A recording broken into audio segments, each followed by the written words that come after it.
was researching old money in the Shropshire economy for a forthcoming vlog, and I was struck by inheritance, or maybe more a lack of it, seemed to have spurred some aristocrats to pursue a living in commerce or industry. This vlog is simply as an observation, as we're most unlikely to know much about those children who failed to inherit and did not succeed. Although thus Shropshire does have a few notable exceptions, like wild Kynaston.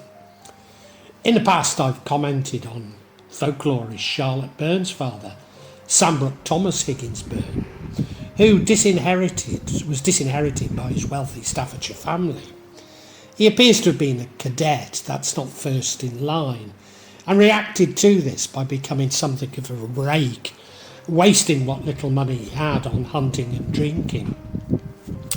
Even today, half of England is owned by less than 1% of its population, with about 25,000 landowners, typically members of the aristocracy, 30%, and corporations 18%, and a further 18% oligarchs and bankers, some of which may be vehicles for the aristocrats themselves, have control of half the country. This may be an underestimate, as owners of 70% of England and Wales remain undeclared at the land registry, most of whom are aristocrats, as their estates have remained in the families for centuries. The key determinant of aristocratic status was land, but estates were family concerns inherited in trust for future generations. Following the Norman conquest, male primogeniture became widespread throughout England, becoming common law with the Magna Carta in 1215, only slightly later than in Scotland. Traditionally in Wales, the Vedotian Code established that land must be partitioned between all sons, and the youngest had a preferential claim to the buildings. Although this gradually gave way to male primogeniture, beginning in the more anglicised lowlands. In theory, patriarchs wanted land and property to be controlled by eldest sons.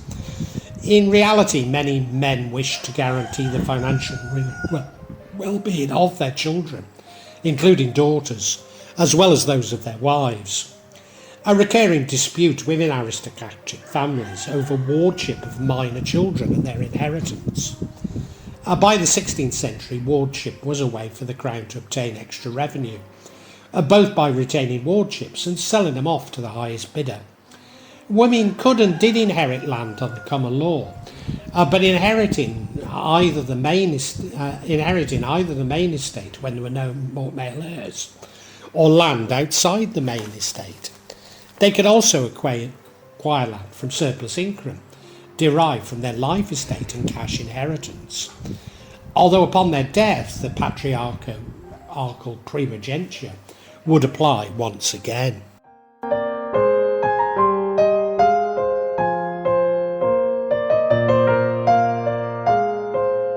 Apart from agriculture, the main aristocratic commercial ventures involved working materials on the landed estate and promoting schemes in which landlords themselves believed to have a particular interest. Consequently, they were found in coal mining and ironstone, improving the network and laying down plans for urban development on their property. It's hardly surprising that aristocrats such as the Duke of Sutherland at Lilleshall or the Brookes at Madeley were to be found at their most active in mining and heavy industries, either taking a positive lead themselves or leasing resources to entrepreneurs.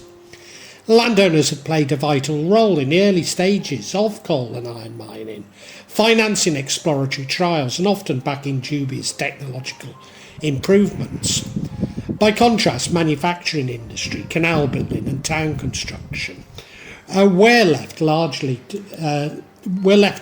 to merchant manufacturers and industrialists. And maybe it was the influence of the aristocrats on political decision-making, but often their investments produced higher returns than those left to industrialists. Indeed, railway construction was funded largely by public subscriptions, losing fortunes for their investors. Of course, investment in public infrastructure, including the railways, have vastly benefited the UK and its industry. But as with today, there is nothing more profitable than developing one's own assets or holding it until others are willing to pay a premium for it. In particular, the development of London on the property of families like the Grosvenors, based in neighbouring Cheshire, and the Cadoggans, made their fortunes for these families and continues to. Again, as with today, the building of properties for the wealthy is the most profitable, and it's not only in London where aristocrats own the most desirable areas. Another example being the Calthorpes in Birmingham. Even when sold, the land was sold as leasehold, providing a continued income for the aristocratic families, whereas the development of working class areas was often supported by their industrial employers, or later the local corporation. Of course, there's always exceptions to disprove these observations. The development of enterprises such as Seaham, Cardiff, Bam and Barrow. Aristocrats underwrote developments despite the poor returns and used the security of their estates to raise the necessary capital. When they did resort to leasing, as in the heavy industries from the latter years of the 18th century, part of the reason was the enormous capital requirement which it seemed sensible to share. For example, the second Marquis of Bute drew up plans for a new dock at Cardiff in the 1820s. The scheme was so speculative that in his view the only chance of success was to provide the capital himself. Consequently, he mortgaged his Glamorgan estate to insurance companies in order to raise £285,000. Furthermore, as the price of wheat, the main product of estates in the south and east of England, went into decline during the 1820s, there is a consequent increase in marriage by British aristocrats to foreigners, lady chorus, and industrialists, mirrored by a decline in marriages to fellow British aristocrats. Thus, in the 4 decades before the outbreak of World War I, 100 daughters of US business moguls married members of the British aristocracy. In Shropshire, patriarchal primogeniture clearly kept estates intact, even contributed towards their concentration through skillful marriages, such as, it's written Levisons, and before I've said it, called it Levisons, I believe they pronounce it Lewis, such as the Lewises. This undoubtedly provided Shropshire with some highly efficient and profitable estates. But what of the minor family members, including cadet sons and daughters and illegitimate offspring? As I've indicated, in practice, patriarchal primogeniture was not always so rigid. Nevertheless, could it be that the lack of prospects for minor family had been an impetus for enterprise?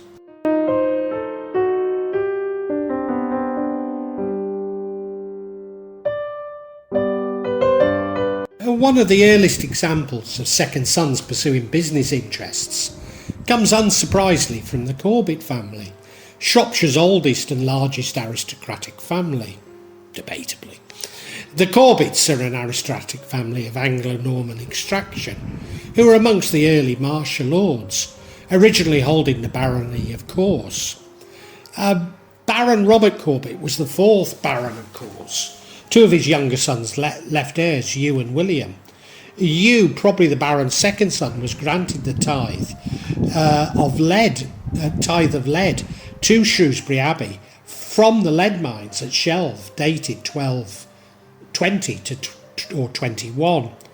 Thomas Mackworth founded the Shropshire branch of the family, acquiring Meal Brace just south of Shrewsbury through marriage to a cousin of Lord Zouche. The family were important wool merchants in Shrewsbury. One of his younger sons, John Mackworth, made his way up through the commerce and politics of Shrewsbury, buying Betton at Betton Strange in 1544. William Rowley, after whom house and mansion take their name, was a draper brewer, admitted as a burgess of Shrewsbury in 1594, and to the Drapers' Company in the town in 1597. William Rowley was one of the great wholesalers, or common brewers of the early 17th century Shrewsbury. The growth of this trade had been assisted both by the rise of beer brewing, using hops which encouraged economies of scale, and the greater increase from the mid-16th century in the number of alehouses.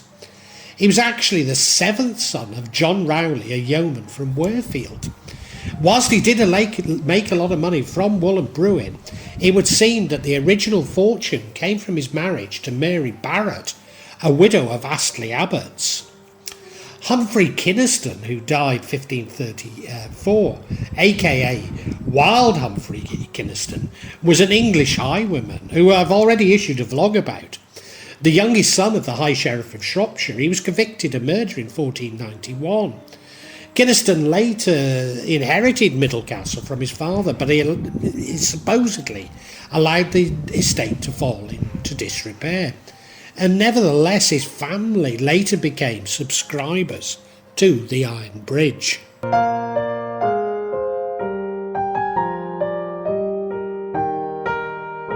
The Course Castle line of the Corbets died out, and the Morton Corbet family comes from a non-direct Patriarchal Primogeniture or Cadet line. Sir Andrew Corbet of Morton Corbet's younger brothers were Robert, Walter and Jerome, spelt at the time Hero.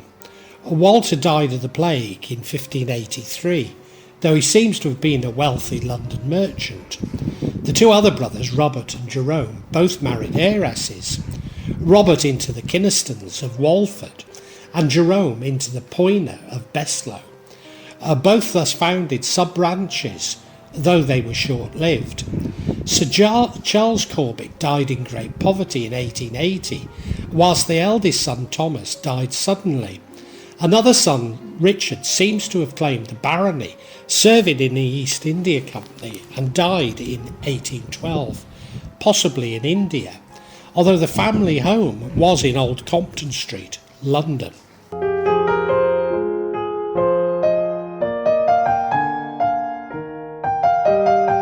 Another minor line of the Corbets was the Leighs of Longner, many of whom sought their fortunes in London, whilst some were merchant adventurers and sailors. During the early 15th century, there was a John Corbet, called a burgher and wool merchant of Shrewsbury, whom was selling his sacks of wool. John is believed to be the younger brother of Corbet of Wattlesborough. A Gabriel Corbet described himself as a gallant and adventurous seaman and spent his life in defence of the kingdom. He petitioned Henry VIII to grant him all the Englishman's privileges. Though born in Venice, it's speculated that despite retaining the Corbet name, he was part of the Longner branch. Edward Corbet was entered at Gray's Inn, that is to pursue a career in law, in 1636, and his son and heir, Edward of Longner, Salop Esquire, and Thomas, his next brother, is entered at Gray's Inn in 1642 as second son of Edward of Leighton in the county of Montgomery. Baron Berwick of Attingham Park in the county of Shropshire was the title of peerage in Great Britain. It was created in 1784 for Roland Hill, who'd earlier represented Shrewsbury and Shropshire in Parliament. He was the son of Thomas Hill, originally Thomas Harwood, son of Thomas Harwood, a draper of Shrewsbury, Shropshire. His paternal grandmother was Margaret, daughter of Roland Hill, sister of Sir Richard Hill, and aunt of Sir Roland Hill, first baronet ancestors of the Viscounts Hill. Hill's father had assumed the surname Hill in lieu of a patrimonic on succeeding the Hill estate through his mother. Lord Berwick was succeeded by his eldest son, the second Baron. He died childless and was succeeded by his younger brother, the third Baron.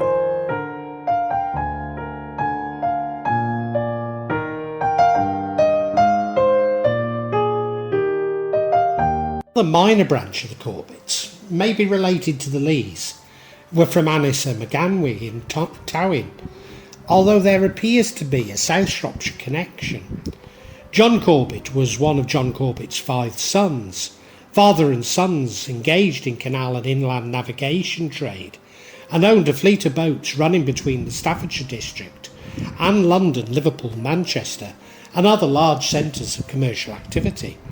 The canal boats were sold about 1845, and John devoted himself to his great engineering skill and knowledge to the development of the great salt works at Stoke Briar in Worcestershire. His undertaking became very successful, becoming known as the Salt King. His landed estates ran into thousands of acres in Worcestershire. John Corbet was the last MP for the old borough of Droitwich, and the first for the Mid-Worcestershire division. He's best known for having built Chateau Impney, which is very visible from the M5 by Junction 5, and played an important role in the development of the Northern Soul scene in the West Midlands. I mentioned Chateau Impney in my vlog, North West Worcestershire Ghosts.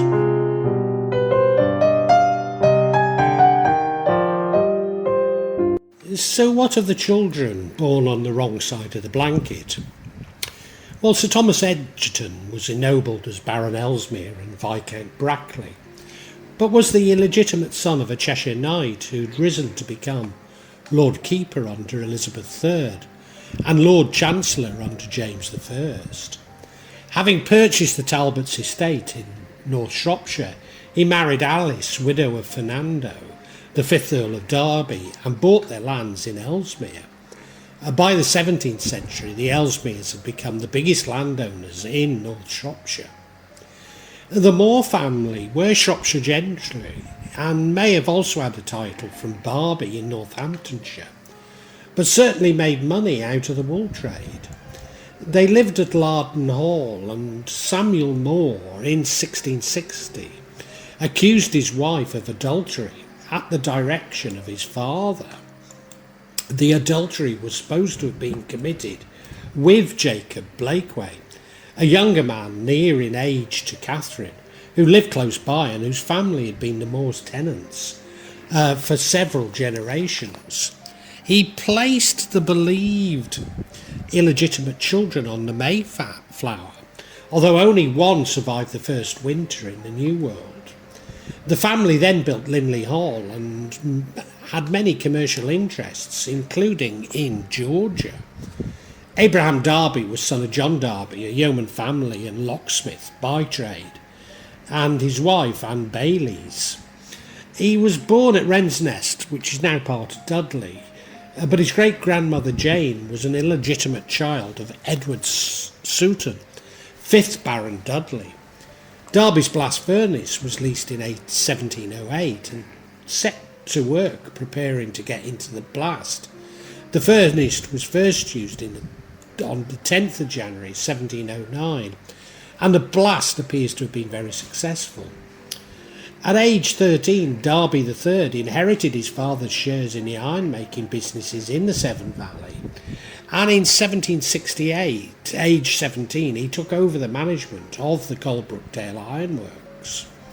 He built the largest cast iron structure of his era, the first cast iron bridge ever built, a crossing over the Severn near Coalbrookdale.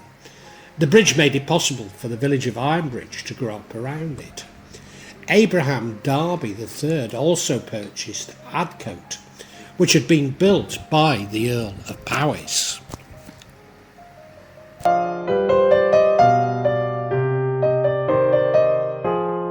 Famous stories of how a female fourth patriarchal primogeniture is that of Bess of Hardwick, although only has links historic to Shropshire from the Talbot line. The 6th Earl of Shrewsbury's second wife, best known as Bess of Hardwick, bought a great deal of real estate into the Shrewsbury estate, and then took it back when the marriage collapsed.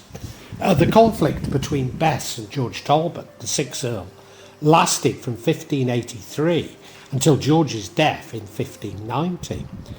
Bess played her role in an unfairly scorned and abandoned wife perfectly, and she managed to become one of England's richest and most influential women in the process.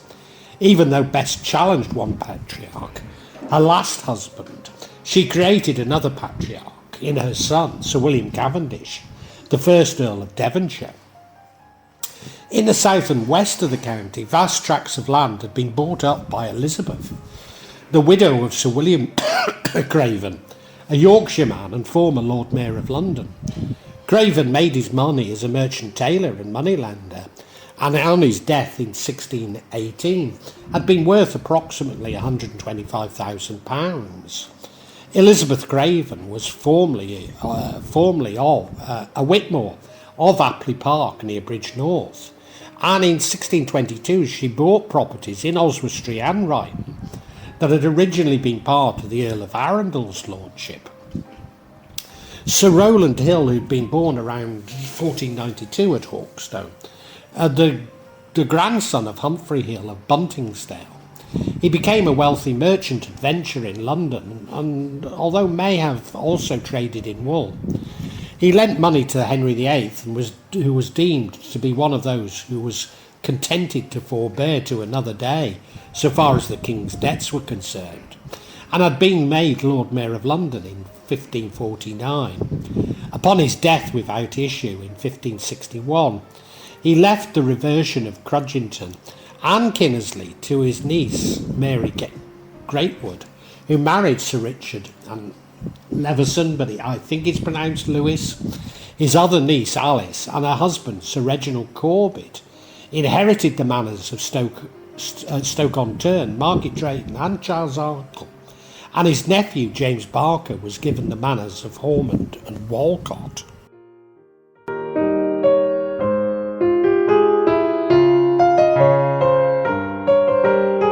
Maybe the exceptions to the point I'm making would include Baron Clive, whose family went on to become the Earls of Powys. Robert Clive was raised to the peerage of Ireland as Baron Clive of Blassey in the county of Clare in 1762. But he's known as Clive of India.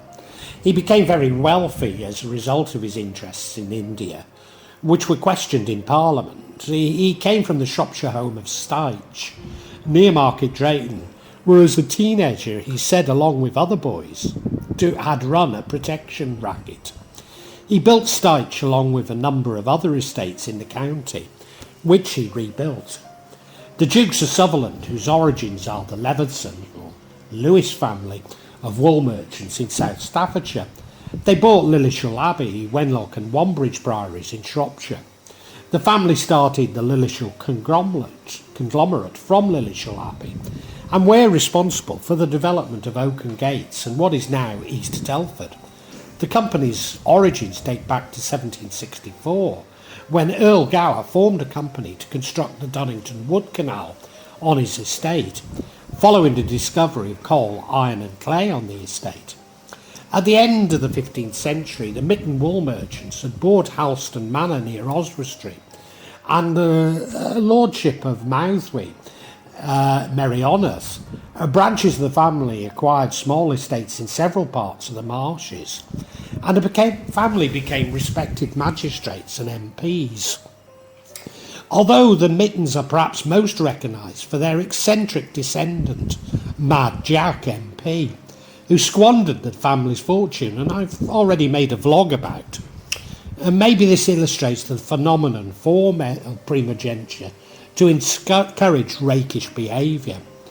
So do these examples disprove my observation? Well, maybe not, as there certainly seems to be something about lacking inheritance in providing the incentive for aristocratic children to seek their own fortunes. In Shropshire's case at least, this does seem to have contributed to its economic inheritance.